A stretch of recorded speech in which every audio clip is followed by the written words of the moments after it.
All right, YouTubers, welcome back. My name's Dave. Like always, and you found do it yourself, do it right. Got my Honda hat back on and got the old blue bike on the lift. I've identified some issues with it, and it's basically because of the green bike that I just did a bunch of work on. So let's get into it.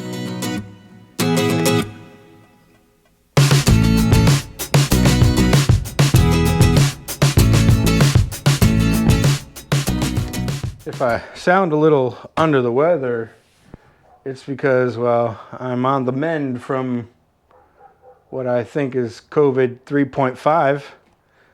You know, I just been doing a lot of traveling, and it seems like I keep getting sick. So, feeling better today. Want to get these couple of little tasks knocked out. So, take you guys along with me. First one I just did, and well, I bought parts because the handlebars that I just put on this bike, they were a little loosey-goosey down here, and it's because of the rubber up in here. They're smaller than the originals, and the shoulder of the bolt sticks down farther. So I just put a couple of fender washers in there, put the normal big old thick washer, this guy here, and tighten them up. And well, now the handlebars are nice and tight. You know, working on the green bike, I replaced the triple tree on the green one, and then I jumped on this one. And whenever you go from back and forth to one bike to the other, you notice all these little things. One of the other things I want to handle is, well, the gauges are loose as all get out. Well, this one not as much as this one, but they're loose. And lastly, and the most costly, these shocks are shot. How do I know they're shot? Well, because again, I replaced the ones on the green bike. These have been on this bike, well, since I bought it. And whenever you go down the road on this one, it feels like you're on a pogo stick.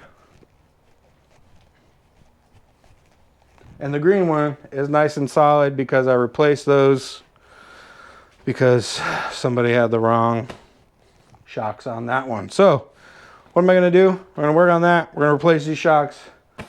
So let's do it. I bought the shocks from Common Motors. The part number looks like 8021. You can get them on their website. They're really nice. Look at how pretty those things are. And you can set the preload. Yes, I checked the preload on those, or the settings on those. These actually look shorter. Let's go ahead and do some comparison. Hopefully I didn't. Okay, yeah, they're the same. Okay. And it'll be a little bit shinier. Okay, so that's easy enough. And then basically I'm just going to jimmy rig these gauges to get them tighter. I have some rubbers, and I also have some stuff because I'm kind of a hoarder, as you can tell. This is my junk drawer, and I'm just basically going to take those nuts off and then either use these rubbers on top of the rubbers that are already there to tighten the gauges up. Common Motors does sell a whole new rubber kit for your gauges, but I mean, I already knew I had a bunch of stuff, so I didn't go ahead and spend the money. I think it was like $21 or something like that. I'm like, I'm just gonna jimmy rig it. These little nuts are just 10 millimeters. Oh yeah, look at that, it just falls right out. Yep, that rubber is, as you can see, it's not rubbering anymore. So I'm just gonna slip this other piece of rubber over top of it, jam her up in there, put the nut back on, tighten her down. 2 rubbers are better than 1. Boy, that escalated quickly. I mean, that really got out of hand fast.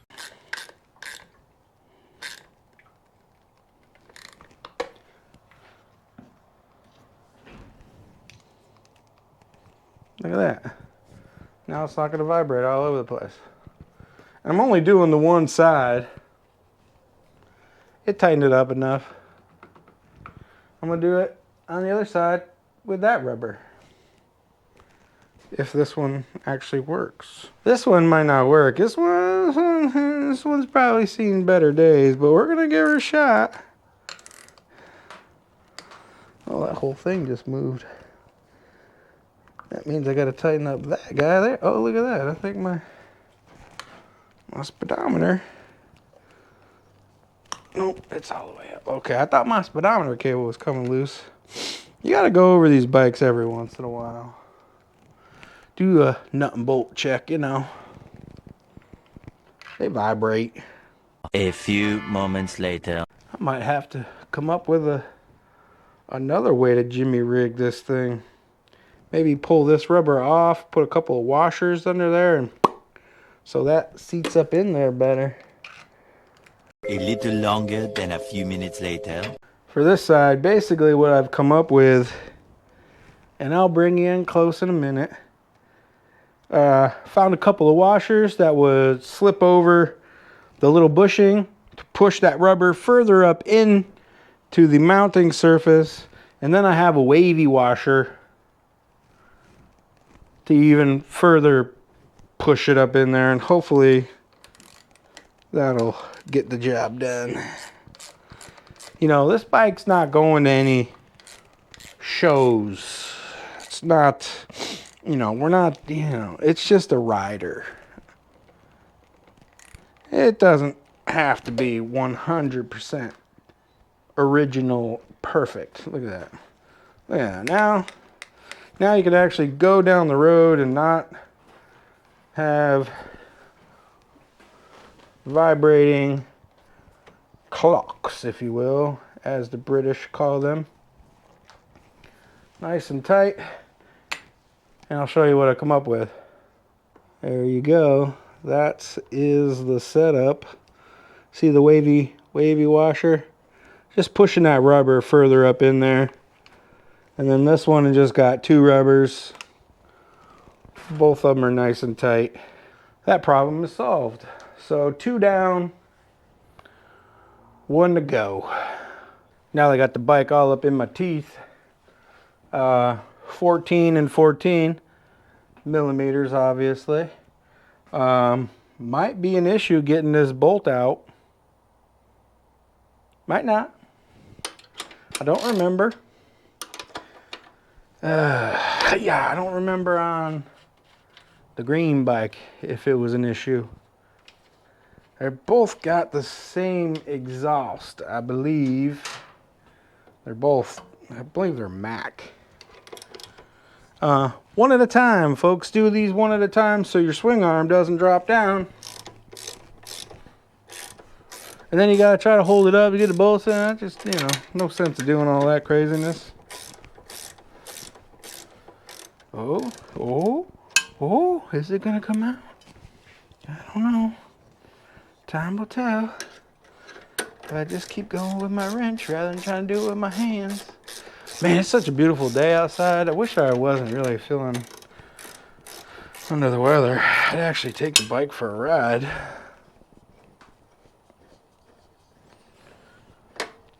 But, oh, look at that. Just enough room to slide that thing out.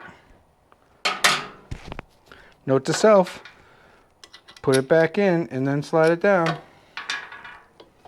And slide her off. Pogo stick. I'll save them just because they're not terrible, but They did pogo around a bunch, so. All right, make sure you put the threaded side on the right side, or on the correct side, I should say. Around here. Oh boy. Oh yeah, might have to. Oh boy. Might have to put some Vaseline on there. Get it to slide on there better. Probably a good idea. I always keep Vaseline in the garage. Just, you know, just helps. You never know when you need to be a little slippery. Okay. I'm gonna put some on the rubber part as well, because it doesn't want to go. Now let's try again. Damn. This thing really does not want to go on there. Alright, guess I gotta get nasty with it. Just gotta jam it on there. There it goes.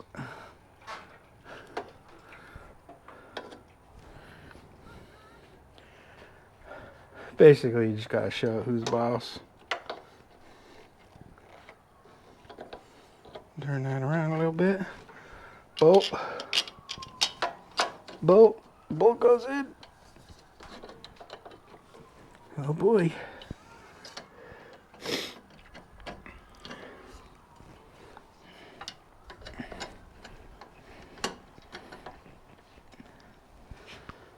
Oh, what a setting is that one?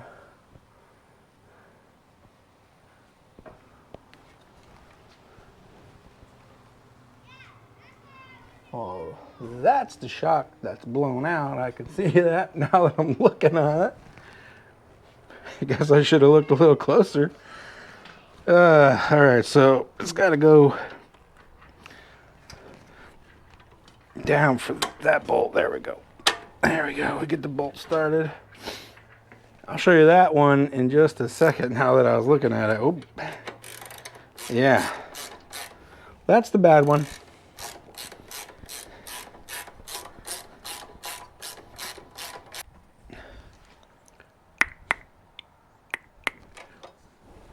Did you hear that? That was my calibrated elbow.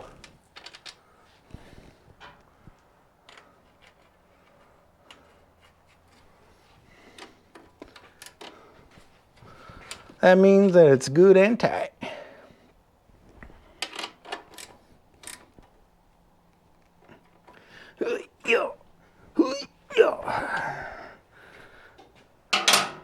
Let's take a gander at the other side. I'll show you the comparison between that other shock and this one. When I get it off, it'll be easier to show you. This side, basically the same, only if you have a handle, obviously you got to loosen that up, get that out of the way. And you got all this other stuff in the way. I might actually have to take this exhaust loose here just to get it to move out a little bit. So, a couple added steps. Finally get to use my long handle, fine tooth, 1/4-inch drive ratchet. Look at that. Ooh. There we go. Now I can move it out of the way far enough. I think this is a homemade bracket from somewhere. Not sure where. Poor girl over there next door sounds like she's sick too. She's coughing just like I was just the other day. It's going around, folks.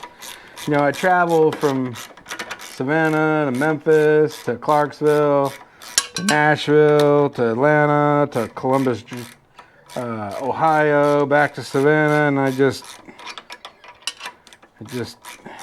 caught it again. It's craziness. I usually get sick maybe once every couple of years, And I've gotten sick. I wasn't feeling well while I was in Clarksville for a couple of days. But that was nothing like I was just sick. That was more like just a regular old common cold.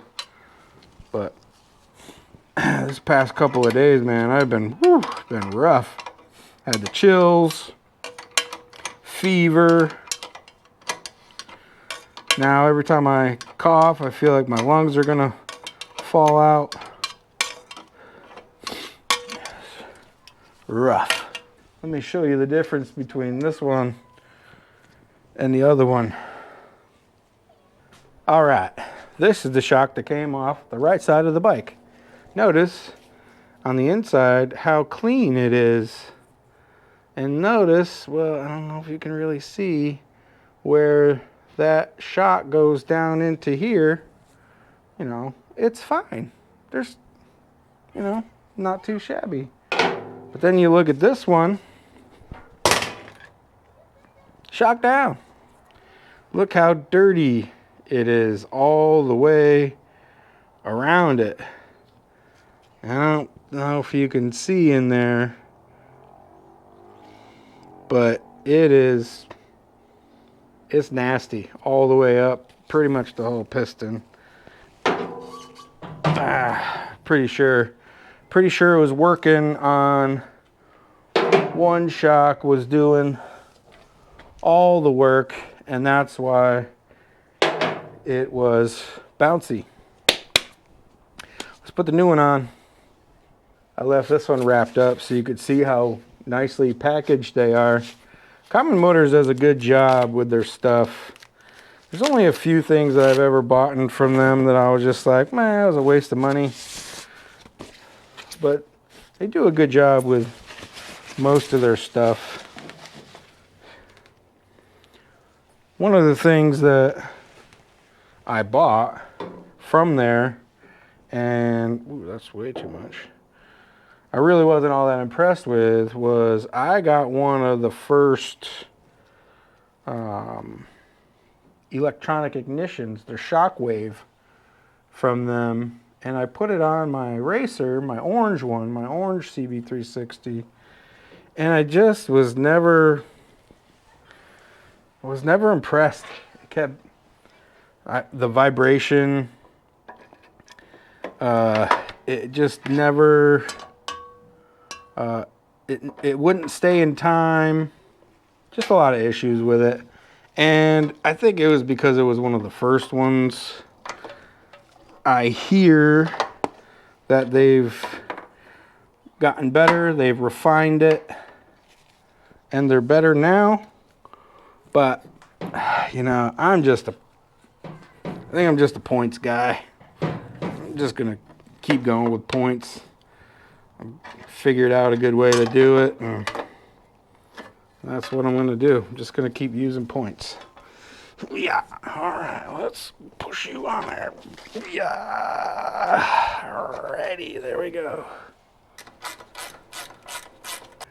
Beep, beep, beep, beep, beep, beep, beep, beep. Tight. Yeah. And let's tighten that one. The aircraft mechanic in me always goes back, make sure everything's tight, even though I know I just did it. It's just a habit.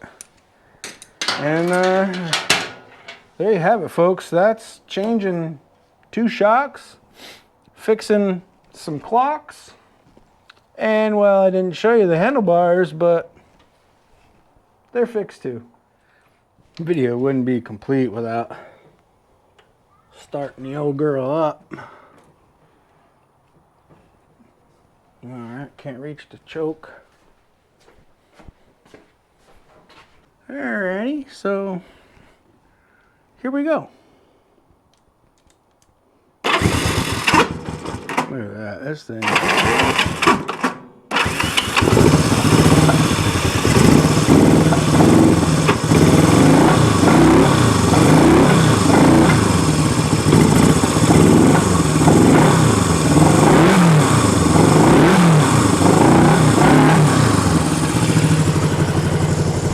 It'd help if I turn the fuel on.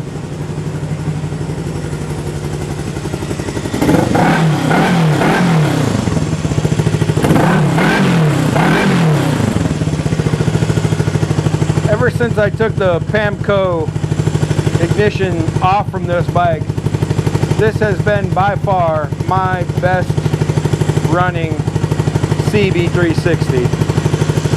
It never fails.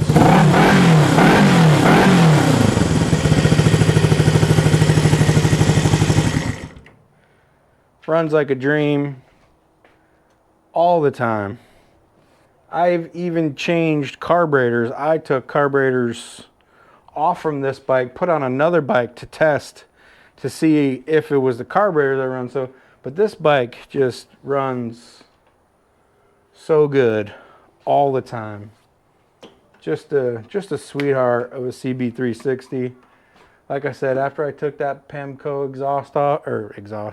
ignition off from it, put it back to points with the help of my my friend Mike down at Coastal Empire Moto. He had I need an ignition plate. He had one in his stock, and ever since then, no issues out of this bike running at all. So, if you like these old bikes, CB360s, give me a like, tag, share, follow, subscribe, hit that notification bell so you know when the next time I'm working on another CB360. I have 3 of them, folks, and I'm always working on them. I'm always doing something on them. Just the way old bikes are. So, like, tag, share, follow, subscribe, hit that notification bell. Like always, till next time, thanks a lot. Speaking of always working on them, this one is developed, or is starting to develop, a cam seal leak. When you ride it, see all this, you think that's a head gasket going bad, but it's not. It's actually coming out of the cam. There's a little seal. It's going bad.